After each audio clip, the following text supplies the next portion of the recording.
Muito boa noite a todos, sejam todos muito bem-vindos à Casa Filhos de Maria. E nesta noite nós vamos falar sobre trabalho, né? No capítulo 3 do Livro dos Espíritos, o Kardec discorre a respeito do trabalho. A gente fez a primeira leitura aqui, a leitura por si só já dispensaria a palestra, né? Ou o estudo, melhor dizendo.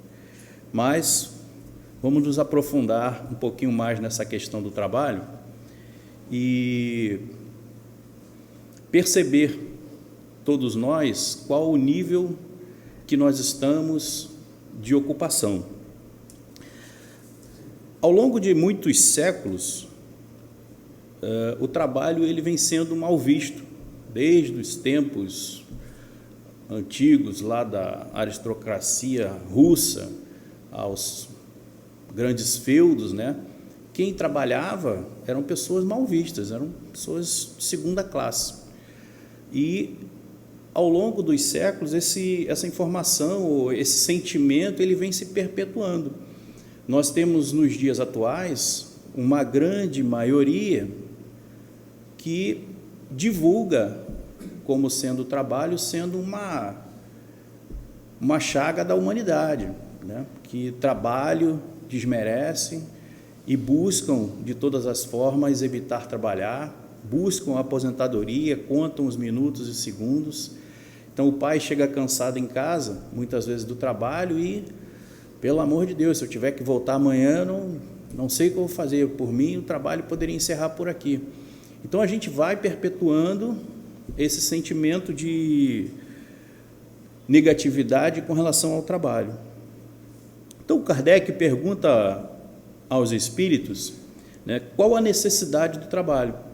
E os espíritos respondem que o trabalho é uma lei da natureza, sendo todos nós estamos subjugados a ela. Então, ele explica que, desde os animais até todo o universo está submetido a essa lei. Por quê? É uma lei que nós devemos obedecer porque ela nos propicia o progresso. Então, o que a gente pode entender como trabalho, né? O Kardec perguntou o que vem a ser o trabalho. Então, ele diz que trabalho são todas as ocupações úteis. Esse trabalho pode ser para o espírito, assim como para o corpo. Então, toda e qualquer ocupação útil é trabalho. Então, eu fiz algumas considerações a respeito dos questionamentos que o Kardec fez sobre o tema. Então, qual o objetivo desse trabalho? Por que nós trabalhamos, né? Os animais, eles trabalham para a sua subsistência, para se manter vivos. Nós temos outros objetivos além de se manter vivo, que é o quê? Desenvolver a inteligência. Então, é através do trabalho que nós vamos evoluindo e desenvolvendo a nossa inteligência. Então, hoje nós temos uma série de confortos, uma série de desenvolvimentos que nós criamos, que hoje são necessidades, a própria energia elétrica, por exemplo, né? Se nos faltasse, nós teríamos grandes problemas. Não teríamos a conservação dos alimentos, como nós temos hoje, o ar-condicionado, a iluminação que nós temos nesse ambiente. Então, o homem vai criando, através do trabalho, desenvolvendo outras necessidades e desenvolvendo, através do trabalho, a inteligência. Então, ele propicia progresso espiritual. Eu já expliquei que tudo na natureza trabalha. Nos mundos mais evoluídos, o trabalho é menos material. Isso nós também podemos perceber ao longo dos séculos, né? Que, à medida que nós vamos nos desenvolvendo, nós vamos construindo mecanismos e maquinários que substituem muitos dos trabalhos braçais. Então, se nós observarmos a nossa produção agrícola hoje, a grande maioria ela é feita por máquinas, né? Então, nós não precisamos mais de um monte de gente com enxada, nós precisamos de uma máquina, e essa máquina que gera toda aquela produção. Então, hoje, se nós tivéssemos que produzir, o Brasil é um dos grandes exportadores de grãos, né? com um contingente de pessoas, seria um contingente absurdo, né? E um esforço que muitas vezes seria, que no caso agora já é desnecessário. Então, nós precisamos de quê? De pessoas com inteligência. Então, o trabalho ele vai mudando ao longo do século. À medida que nós vamos nos desenvolvendo, nós vamos saindo desses trabalhos materiais, mais braçais, para trabalhos mais intelectuais. Então, eu preciso de gente o quê? Que conheça e saiba operar máquinas. Os carros, hoje em dia, a grande maioria já são feitos por robôs, né? E outros situações, por exemplo, as cirurgias, hoje em dia, algumas são feitas já com robôs. Então, precisamos de quê? De pessoas com inteligência já desenvolvida para operar essas máquinas. Então, nos mundos mais evoluídos, esse trabalho ele sempre existe, mas ele deixa de ser mais material e passa a ser mais intelectual. Existem diversos tipos de trabalho, né? Quando a gente fala de trabalho intelectual, trabalho braçal, hoje a gente sabe que na nossa sociedade existem pessoas, por exemplo, tem um crítico literário, o cara está lendo o livro e você está achando que ele está num lazer, mas na verdade ele pode estar trabalhando. Então existem ocupações que nos parecem ser lazer, mas para alguns é trabalho. Mesmo o homem rico precisa trabalhar, então vamos imaginar que tivéssemos condição suficiente para nos manter até o fim da vida, né? Um recurso grande de dinheiro. Eu precisaria trabalhar? Os espíritos dizem que precisaria. Todos nós precisamos trabalhar. Não trabalhar é estagnar, não evoluir. Então, quando uma pessoa tem dinheiro suficiente para não trabalhar, que é o sonho, acho que de muita gente é ganhar na Mega Sena para não fazer nada, né? E, na verdade, isso seria um problemão para nós, porque se tivermos e cultivarmos esta vontade ou esse sentimento de descansar, ele pode nos trazer a estagnação. Então, se ocupar com coisas úteis, desenvolver a inteligência, esses seriam atributos daqueles que não precisam mais trabalhar porque já têm o suficiente para a sua subsistência, mas precisamos trabalhar sim. Existem pessoas, né, que trabalham exaustivamente, contando os minutos, as horas, os segundos para a sua aposentadoria. Existem trabalhos que são degradantes, que a gente sabe que a gente respeita, né, que a pessoa pense em se aposentar, mas parar totalmente é um grande problema. Hoje, a nossa sociedade, nós vemos duas questões, né? Uma, pessoas que se aposentam e ficam na ociosidade total, sem fazer nada. E existem pessoas que buscam de alguma forma ser útil, né? Os espíritos dizem que toda ocupação útil é trabalho. Então, algumas pessoas se aposentam e, por uma necessidade hoje da nossa sociedade, os pais hoje em dia têm que trabalhar. O homem, a esposa, saem para trabalhar. E as crianças ou os filhos, muitas das vezes, ficam com esses avós que ficaram hoje com a incumbência de, muitas das vezes, cuidar dessas crianças. Então, isso é trabalho, é uma ocupação útil. Aqueles que lutam, né, desesperadamente para não fazer absolutamente nada, né, ou simplesmente querem se aposentar de qualquer jeito para ficar na ociosidade, tem uma historinha nesse livro aqui, ó, Libertação. Na verdade, não é uma historinha, é uma passagem em que o benfeitor Gúbio e o André Luiz estão numa tarefa lá nas regiões do umbral. E lá existem tudo quanto é tipo de espíritos, né, ainda grosseiros, né, mas existem espíritos intelectualizados que se abusam, digamos assim, do sentimento de culpa daqueles outros que lá também estão, para os julgar. E eles então se depararam com uma situação, e lá onde ocorria esses julgamentos, né, existia um espírito lá que estava sendo julgado, e ele, muito contrariado, se manifesta contra aqueles obsessores. E aí eu vou ler o trechinho para vocês. O que ocorre neste recinto misterioso? Estou entre caluniadores confessos. Quando desempenhei o papel de homem honrado, criei numerosa família, nunca traí as obrigações sociais, fui correto e digno. Não obstante, aposentado desde cedo, cumpri todos os deveres que o mundo me assinalou. Com acento colérico, e aí irritado ainda, ele dizia: quem me acusa? Quem me acusa? E aí o obsessor disse para ele: a condenação transparece de vós mesmos. Caluniastes o vosso corpo, inventando para ele impedimentos e enfermidades que só existiam em vossa imaginação. Então, vejam, a gente sabe, né, porque às vezes surge no noticiário pessoas que se aposentam de forma indevida, né, e acabam sobrecarregando toda a nossa economia. Por quê?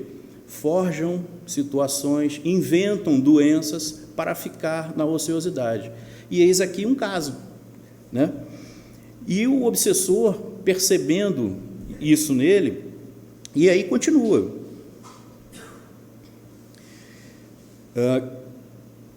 Caluniaste vosso corpo, inventando para ele impedimentos e enfermidades que só existiam em vossa imaginação, interessada na fuga do trabalho benéfico e salvador. Debitaste aos órgãos robustos deficiências e moléstias deploráveis, tão somente no propósito de conquistares repouso prematuro. Conseguiste quanto pretendias, empenhastes amigos, subornaste consciências delituosas e obstiveste o descanso remunerado. Durante 40 anos de experiência terrestre, em que outra ação não desenvolveste, senão dormir e conversar sem proveito. Agora, é razoável que vosso círculo vital se identifique aos de quantos se mergulham no pântano da calúnia criminosa. O infeliz não teve forças para a tréplica, submeteu-se em lágrimas à argumentação ouvida e retomou o lugar que lhe competia. Então, tudo em nossa vida tem consequências, né? Então, muitas das vezes, fugimos de algumas ocupações úteis para a ociosidade, e isso só vai nos trazer problemas. Bom, qual é o limite que os espíritos nos colocam para esse trabalho? Eles dizem que até o limite das vossas forças. Então, se ocupar até o limite de nossas forças. A gente sabe que isso vai variar de pessoas para pessoas. Então, o Chico, ele costumava dormir de 3 a 4 horas por noite, que para ele já era o suficiente para recarregar as baterias. E muitas pessoas não conseguiam acompanhar aquele ritmo de trabalho. Então, ele atendia até de madrugada, acordava muito cedo e seguia atendendo até de madrugada. E assim foi a vida dele ao longo de muitos e muitos anos. E muitos que tentavam acompanhar não conseguiam, justamente porque o ritmo de trabalho era extremamente cansativo. O repouso é uma lei, serve para a reparação das forças do corpo. Então, é natural e também é uma lei o repouso. Então, todo aquele que trabalha tem direito ao repouso, né? Tem uma historinha nesse livro chamada Estande da Vida, é uma psicografia do Chico Xavier, e tem uma historinha também interessante. Eu acho que a historinha é importante, que ajuda a gravar depois esses ensinamentos. O título da mensagem é O Devoto Desiludido. Quem conta essa história é Humberto de Campos, e ele diz o seguinte: o fato parece anedota, mas um amigo nos contou a pequena história que passamos para frente, assegurando que o relato se baseia na mais viva realidade. E aí ele continua. Rezende, é o personagem aqui dessa historinha, ele era uma pessoa crente, né, mas que ele acreditava que a prece substituía as boas obras. E assim cultivou esse sentimento de que, quando morrer, ele iria descansar, né? Então, descansar, descansar. Na cabeça dele, isso era um refrão mental incessante. E seguia ele cultivando esse sentimento. Logo após o seu desencarne, ele foi subtraído para regiões afins. Todos nós construímos mentalmente o ambiente ao qual nós vamos nos vincular. Então, logo após o grande trânsito, foi atraído de imediato para uma colônia de criaturas desocupadas e gozadoras, que lhe eram afins. E aí encontrou o padrão de vida com que sonharam. Preguiça louva-mineira, a coroar-lhe de festas sem sentido e a empanturrar-se de pratos feitos. Nada a construir, ninguém a auxiliar. E assim ele foi levando a vida. Passaram-se os anos, passaram-se meses, né? E eis que ele começa a ficar angustiado com aquela situação. Tomado de tédio e desilusão, não achava em si mesmo senão um anseio de mudança. À frente de em face disso, esperou e esperou. Quando se viu frente a um dos comandantes do estranho burgo espiritual, arriscou o súplice: meu amigo, quero agir, fazer algo, melhorar-me, esquecer-me, peço transformação. E o interpelado respondeu: para onde deseja ir? Aspiro servir em favor de alguém, nada encontro aqui para ser útil, por piedade, deixe-me seguir para o inferno, onde espero movimentar-me e ser diferente. Foi então que o enigmático chefe sorriu e falou: emérito, você pede para descer ao inferno, mas escute, meu caro, sem responsabilidade, sem disciplina, sem trabalho, sem qualquer necessidade de praticar abnegação, como vive agora, onde pensa que já está? É uma historinha, né? Só uma historinha. E muitos, né, cultivam essa ideia do morrer para descansar, né? Tem uma passagem do livro Nosso Lar. Esse livro virou filme, né? E no filme nós temos uma passagem que o André Luiz vai ter uma conversa com o ministro Clarencio. E nesta conversa ele fez essa requisição porque o Lísias disse para ele conversar com o ministro, porque ele já estava num processo já de recuperação e que ele estava sentindo vontade de trabalhar. Só que a vontade de trabalhar dele era de ser médico, né? Ele queria continuar prescrevendo. Nos capítulos anteriores, ele já reconhecia que havia necessidade de que até os enfermeiros conheciam muito mais das técnicas necessárias, né, para o atendimento do que ele mesmo na condição de médico desencarnado. Mas é uma vontade natural que vai surgir com todo aquele que quer ser laborioso, né? Nós queremos voltar à nossa rotina de trabalho que a gente geralmente desenvolveu aqui na Terra. Eis que então ele marca a tal reunião ou a tal atendimento com o ministro Clarencio, e no dia imediato, diz ele aqui, muito cedo procurei o local indicado. E aí, para surpresa dele, já estava lá o Clarencio muito antes, já fazendo uma série de outros afazeres, e depois iniciaria lá os atendimentos. Esses atendimentos ocorreriam em duplas, né? Então, entravam duas pessoas para serem atendidas, entre elas o André Luiz junto com uma senhora. E aí a senhora começa a perguntar, começa a expor a situação, né? Nós não estamos aqui para fazer nenhum tipo de julgamento, né? E é importante falar que esse livro, Nosso Lar, ele retrata uma região, uma colônia espiritual que fica sobre a cidade do Rio de Janeiro, e todos os espíritos que estão lá naquela região são espíritos que estão em um processo para reencarnação também. Então, não são espíritos puros, elevados, são espíritos que já têm propensão ao bem, mas, assim como nós, também têm o seu lado obscuro, né? Então, o Clarencio recepcionou e perguntou para a senhora, que entrou junto com o André Luiz, né? Venho pedir seus bons ofícios a favor de meus 2 filhos. Já não tolero tantas saudades e estou informada de que ambos vivem exaustos e sobrecarregados de infortúnio no ambiente terrestre. Reconheço que os desígnios do Pai são justos e amorosos. No entanto, sou mãe, não consigo subtrair-me ao peso da angústia. Então, se nós formos analisar o pedido que ela está fazendo, ela quer o quê? Vir à crosta para proteger os seus entes queridos.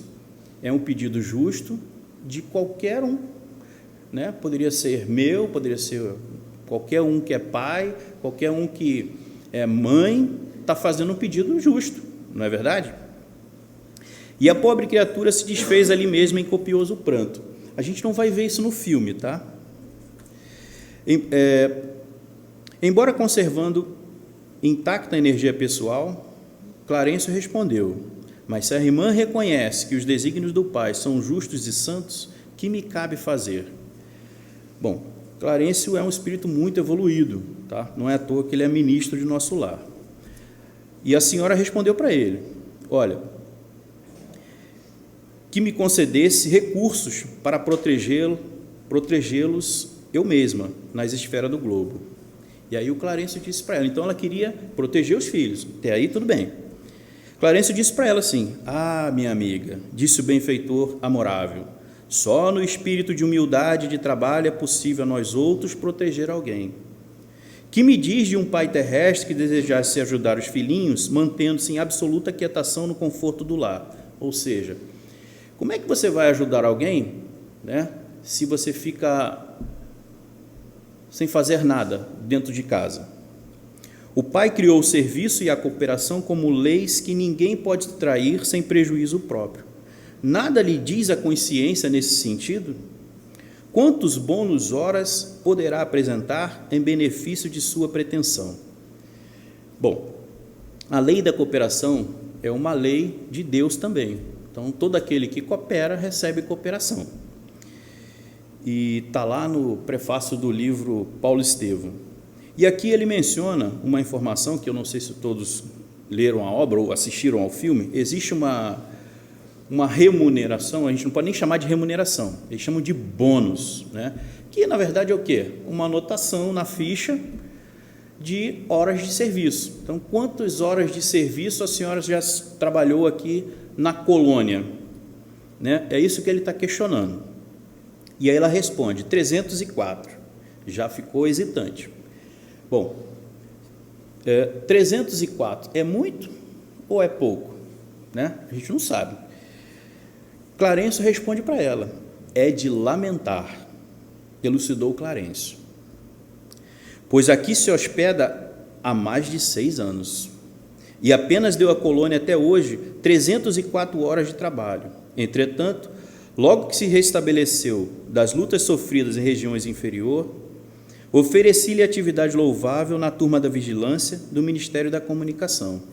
Então, 304 é muito pouco para quem já está na colônia há 6 anos. Se nós pegarmos lá e colocássemos uma conta simples, 1 hora por dia, durante 365 dias, a gente vai ter ali, né, até fiz a conta, mas eu não botei aqui, mas se vocês puderem fazer a conta, é muito pouco.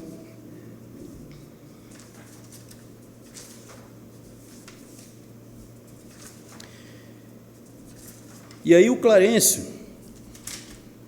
arrumou um trabalho para ela no Ministério da Comunicação. E aí ela responde: aquilo lá era serviço intolerável. Atalhou a interlocutora: uma luta incessante contra a entidade malfazeja. Era natural que não me adaptasse. Então, Clarencio colocou ela para trabalhar no Ministério da Comunicação e ela rejeitou porque ela não queria lidar com espíritos malfazejos. Então eu pergunto para vocês, como é que pode alguém que quer proteger seus entes queridos na crosta, que tipo de espírito nós vamos encontrar por aqui, né? Espíritos dos mais variados, inclusive os malfazejos. Coloquei-a depois, Clarencio respondeu para ela, entre os irmãos da suportação na tarefa regeneradora. E aí ela respondeu: pior, aqueles apartamentos andam repletos de pessoas imundas, palavrões, indecência, miséria. O Ministério da Regeneração é um ministério que recebe os espíritos que acabaram de sair das regiões do umbral, né? Então, são muitas vezes espíritos que estão num processo muito grande de perturbação. eles estão num desequilíbrio, são irmãos nossos que ainda precisam de um tempo para se reajustar, mas como eles já têm a propensão para receberem ajuda, eles são levados para esse ministério da regeneração. Então, esse era um dos trabalhos que o Clarencio colocou ela para fazer, e mais uma vez ela reclamou. Reconhecendo suas dificuldades, ele esclareceu o ministro: enviei a cooperar na enfermagem dos perturbados. Aí ela respondeu mais uma vez: mas quem os tolerará, senão os santos? Inquiriu a pedinte rebelde. Fiz o possível, entretanto, aquela multidão de almas desviadas assombra qualquer. Então, terceiro trabalho que o Clarencio colocou ela, por quê? Entendeu que ela não estava se adaptando, tirou e colocou ela para fazer um trabalho em outro lugar, e mais uma vez ela não consegue se adaptar. E o Clarencio continua: não ficaram aí meus esforços, replicou o benfeitor sem se perturbar. Localizei-a nos gabinetes da investigação e pesquisa do Ministério do Esclarecimento. Contudo, talvez, enfadada com as minhas providências, a irmã se recolheu deliberadamente aos campos de repouso. Bom, no Ministério do Esclarecimento é onde ficam, digamos assim, a ficha corrida lá do pessoal que está vinculado àquela colônia espiritual. Então, quando os espíritos saem para fazer algum tipo de trabalho e precisam levantar alguma ficha, eles vão muitas vezes a esse ministério. Então vai lá levantar a ficha corrida lá do Anderson Cabral, aí vai vir uma bobina lá de caminhão lá, né? E aí eles fazem um levantamento para saber que tipo de ação eles vão tomar, dependendo da ficha do indivíduo. Então o trabalho dela era mais técnico, ela já não tinha mais que lidar com pessoa nenhuma. Só que o que ela fez mais uma vez? Ela simplesmente abandonou o trabalho e foi para os campos de repouso. Campos de repouso é uma região na colônia espiritual em que aqueles que já estão se recuperando, né, são levados para esse repouso mesmo, para se recuperar. Então são regiões de refazimento. E ela simplesmente se ausentou e ficou por lá por anos na ociosidade. Então, a esse ponto, nós já percebemos que, né, quando a pessoa não trabalha, não quer trabalhar, ela não consegue cooperação dos outros, mas ela queria a cooperação porque ela pediu ao Clarencio recursos para poder ajudar os seus entes queridos. Clarencio, então, diz o seguinte para ela: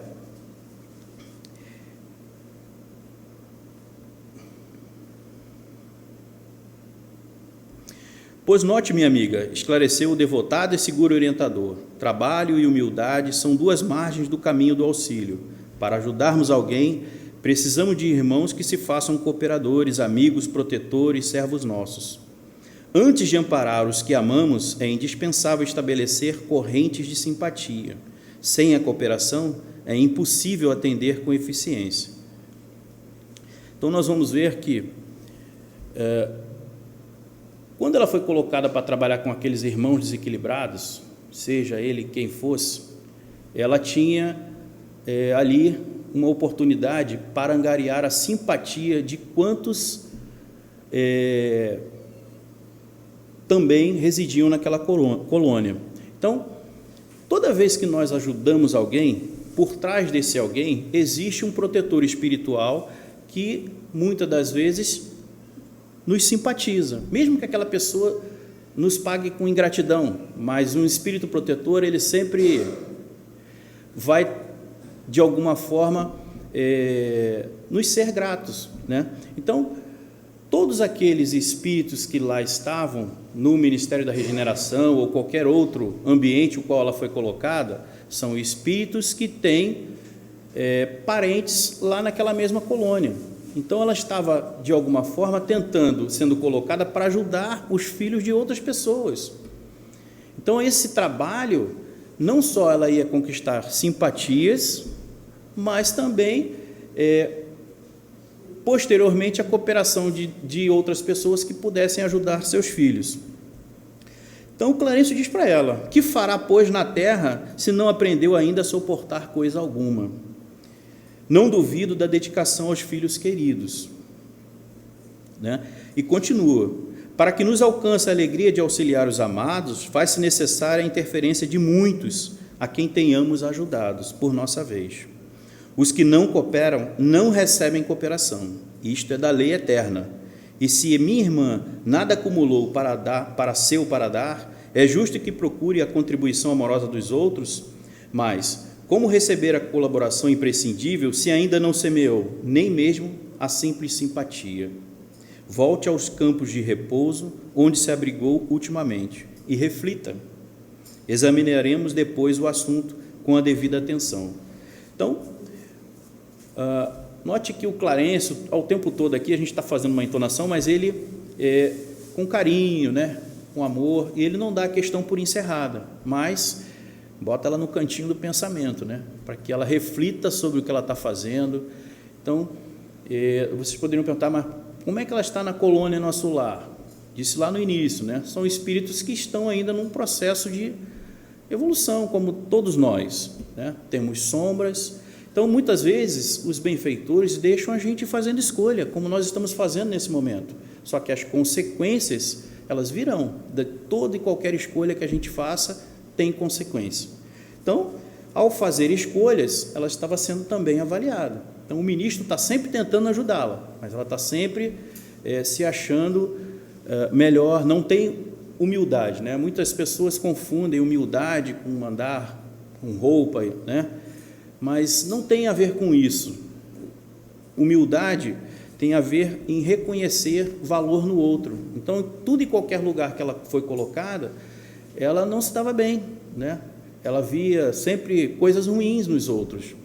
Então, humildade tem enxergar no outro coisas boas, né? Então, não vai dar para a gente seguir com a parte do atendimento do André Luiz, porque o André Luiz, a essa hora, já tinha caído a ficha dele, se vocês lerem o livro, e ele já estava arrependido de ter convocado aquela reunião, né? E ele já mudou de ideia ali na hora, porque ele foi para lá para pedir para ser médico. E aí ele, ao longo daquele atendimento, ele já percebeu, não, eu pedi qualquer serviço, né? Coração palpitante, vai descrevendo ele ali aquela situação. Então, meus irmãos, fica aí a ideia, passar essa importância do trabalho para todos nós e que a gente possa se espelhar sempre naquele que foi o exemplo, né? E ainda é o exemplo para todos nós, que é Jesus. Então, meu pai até hoje trabalha e eu também trabalho. Está lá no João capítulo 5, versículo 17. Fiquem com Deus, muito obrigado pela paciência dos senhores.